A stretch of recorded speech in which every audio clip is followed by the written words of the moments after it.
ये आकाशवाणी का देहरादून केंद्र है और अब आप प्रियंका मलिक से प्रादेशिक समाचार सुनिए। पहले मुख्य समाचार। चंपावत विधानसभा उपचुनाव के लिए भारतीय जनता पार्टी के प्रत्याशी के रूप में मुख्यमंत्री पुष्कर सिंह धामी ने आज नामांकन पत्र दाखिल कर दिया है। शिक्षा विभाग के महानिदेशक बंशीधर तिवारी ने कहा कि प्रदेश में जुलाई महीने से नई शिक्षा नीति लागू कर दी जाएगी। पर्यटन मंत्री सतपाल महाराज ने आज दुबई के अरेबियन ट्रेवल मार्केट में इंडिया टूरिज्म पवेलियन का शुभारंभ किया। और मौसम विभाग ने रुद्रप्रयाग, चमोली, उत्तरकाशी, बागेश्वर और पिथौरागढ़ जिलों में आज और कल बारिश की संभावना को देखते हुए येलो अलर्ट जारी किया है। स्वाधीनता के 75वें वर्ष के उपलक्ष्य में आजादी का अमृत महोत्सव के अंतर्गत आकाशवाणी समाचार देहरादून ने स्वाधीनता संग्राम और उसके गौरवशाली इतिहास पर विशेष प्रश्नोत्तरी कार्यक्रम शुरू किया है। इसे प्रत्येक बुधवार और बृहस्पतिवार को शाम 6:30 बजे क्षेत्रीय समाचार में शामिल किया जा रहा है। श्रोता अपने उत्तर अमृत महोत्सव क्विज tdn@gmail.com पर ईमेल अथवा मोबाइल नंबर 9837192022 पर व्हाट्सएप या मैसेज के माध्यम से भेज सकते हैं। सबसे पहले सही जवाब देने वाले श्रोता को आकाशवाणी देहरादून की ओर से प्रमाण पत्र दिया जाएगा। और अब समाचार विस्तार से। चंपावत विधानसभा उपचुनाव के लिए भारतीय जनता पार्टी के प्रत्याशी के रूप में मुख्यमंत्री पुष्कर सिंह धामी ने आज नामांकन पत्र दाखिल कर दिया है।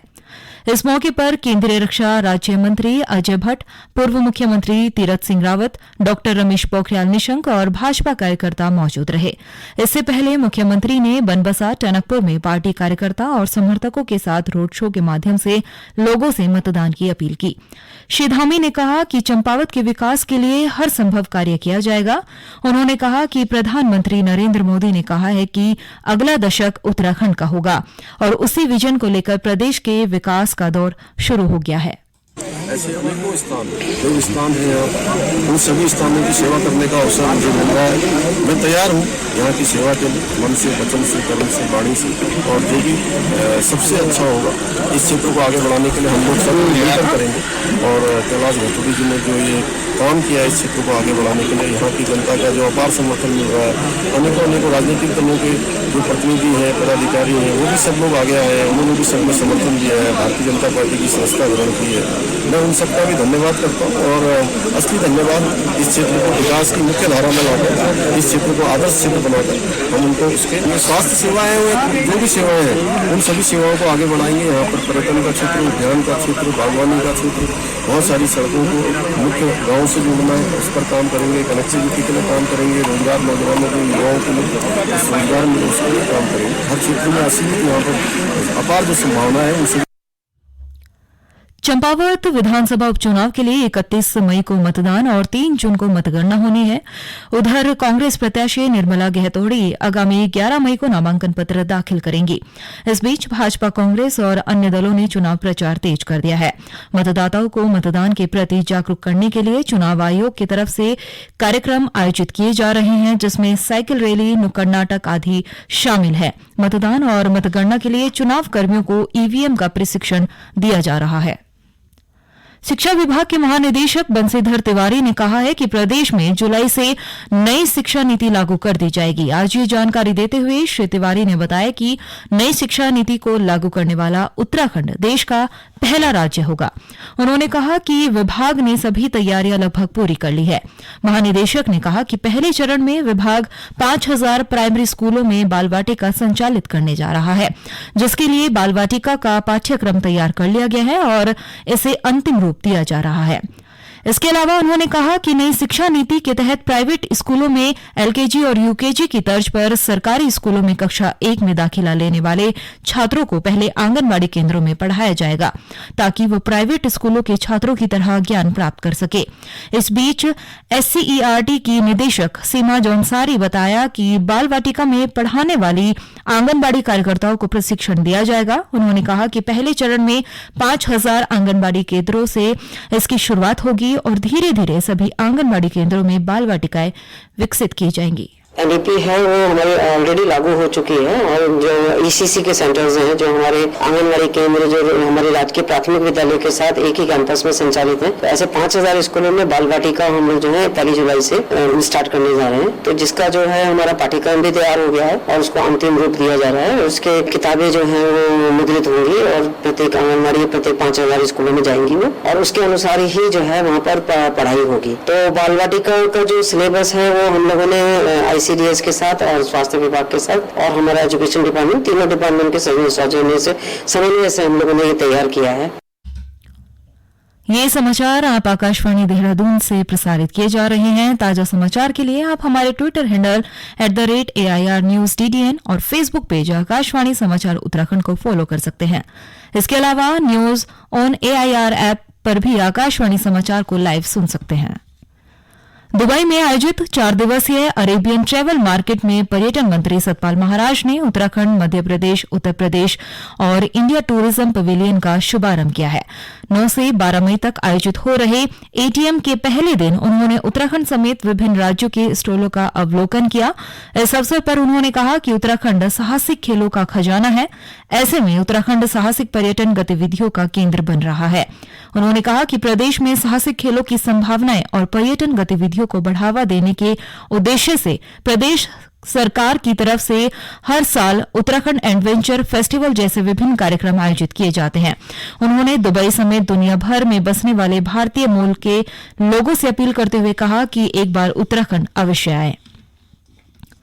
मुख्य सूचना आयुक्त अनिल कुमार पुनेठा ने कहा कि RTI अधिनियम के तहत प्राप्त आवेदन पर विचार करते हुए सही और समय पर सूचना देना जरूरी है। आज मुख्य सूचना आयुक्त ने अल्मोड़ा में जिला स्तरीय अधिकारियों के साथ समीक्षा बैठक में कहा कि RTI अधिनियम में लोक सूचना अधिकारियों व अपीली अधिकारियों की सक्रिय भागीदारी अनिवार्य है।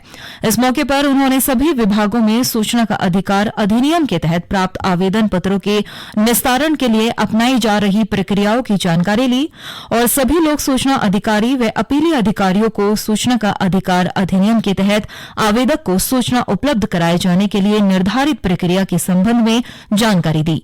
बैठक में जिलाधिकारी वंदना सिंह ने बताया कि गत वित्तीय वर्ष में जिले के विभिन्न विभागों को 364 आवेदन प्राप्त हुए और सभी मामलों का निस्तारण समय सीमा के तहत किया गया है। प्रधान न्यायाधीश न्यायमूर्ति NV रमना ने आज उच्चतम न्यायालय में न्यायाधीश न्यायमूर्ति सुधांशु धुलिया और न्यायाधीश न्यायमूर्ति जमशेद B पारदीवाला को पद की शपथ दिलाई है। उच्चतम न्यायालय में नियुक्ति से पहले श्री धुलिया गुवाहाटी उच्च न्यायालय में मुख्य न्यायाधीश जबकि श्री पारदीवाला गुजरात उच्च न्यायालय में न्यायाधीश थे।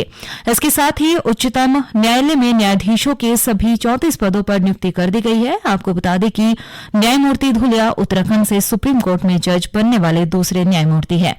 वहीं न्यायमूर्ति सुधांशु धुलिया नैनीताल हाईकोर्ट में कई सालों तक जज रहे हैं। न्यायमूर्ति धुलिया मूल रूप से पौड़ी गढ़वाल के निवासी है। और अब बात करते हैं मौसम की। मौसम विभाग ने रुद्रप्रयाग, चमोली, उत्तरकाशी, बागेश्वर और पिथौरागढ़ जिलों में आज और कल बारिश की संभावना को देखते हुए येलो अलर्ट जारी किया है।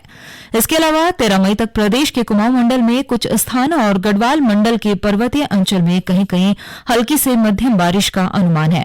इस बीच नैनीताल जिले के पर्वतीय अंचल में आज बारिश और मैदानी क्षेत्रों में भी बादल छाए रहे। उधर चमोली और उत्तरकाशी जिले में दोपहर बाद तेज हवाओं के साथ हल्की से मध्यम बारिश हो रही है। बारिश से मौसम में ठंडक के साथ ही जंगलों में लगी आग भी बुझ गई है। लोगों को धुएं से राहत मिली है। वहीं पर्यटक भी बारिश का लुत्फ उठाते हुए नजर आए। चारधाम यात्रा के लिए देश विदेश से श्रद्धालुओं के पहुंचने का सिलसिला जारी है। तीर्थ यात्रियों की सुविधा के लिए जिला प्रशासन और मंदिर समिति की ओर से दर्शन के लिए सभी व्यवस्थाएं की जा रही है। यात्रियों की बढ़ती संख्या को देखते हुए पुलिस ने अतिरिक्त सुरक्षाकर्मी तैनात किए हैं। वहीं चमोली, रुद्रप्रयाग और उत्तरकाशी के जिलाधिकारी लगातार चारधाम यात्रा की निगरानी कर रहे हैं। यात्रियों की सुविधा के लिए अधिकारियों को आवश्यक दिशा निर्देश जारी किए हैं। उधर उत्तरकाशी के जिलाधिकारी अभिषेक रोहेला ने पेट्रोल पंप, होटल, ढाबे और रेस्टोरेंट का भी निरीक्षण किया और रेट लिस्ट चस्पा करने के निर्देश दिए हैं। गौरतलब है कि अक्षय तृतीया के मौके पर गंगोत्री और यमुनोत्री धाम के कपाट खुलने के साथ ही प्रदेश में चारधाम यात्रा की शुरुआत हुई है और 8 मई को बद्रीनाथ के कपाट खुलने के बाद अब यात्रा ने पूरे जोर पकड़ लिए हैं। मुख्यमंत्री पुष्कर सिंह धामी और पर्यटन मंत्री सतपाल महाराज लगातार स्थानीय प्रशासन के संपर्क में हैं। श्री महाराज ने कहा कि यात्रा मार्गों पर किसी भी यात्री को असुविधा नहीं होगी, इसके लिए सरकार कृत संकल्पित है। वहीं रुड़की, लक्सर और हरिद्वार रेलवे स्टेशन सहित मुख्यमंत्री और धार्मिक स्थलों को बम से उड़ाने की धमकी भरा पत्र मिलने के बाद प्रशासन और रेलवे विभाग सतर्कता बरत रहा है। पत्र के मिलने के बाद से सभी रेलवे स्टेशनों पर सघन चेकिंग अभियान चलाया जा रहा है। लक्सर, रुड़की रेलवे स्टेशनों पर डॉग स्क्वाड और बम निरोधक दस्ते द्वारा भी चेकिंग की जा रही है। लक्सर स्टेशन अधीक्षक अरुण कुमार ने बताया कि रेल प्रशासन की तरफ से पूरी सतर्कता बरती जा रही है। प्रधानमंत्री सुरक्षा बीमा योजना, प्रधानमंत्री जीवन ज्योति बीमा योजना और अटल पेंशन योजना को आज 7 वर्ष पूरे हो गए हैं। प्रधानमंत्री नरेंद्र मोदी ने 9 मई 2015 को कोलकाता में इन योजनाओं का शुभारंभ किया था। ये योजनाएं जनता को किफायती दरों पर बीमा और सामाजिक सुरक्षा प्रदान करने में सफल रही है।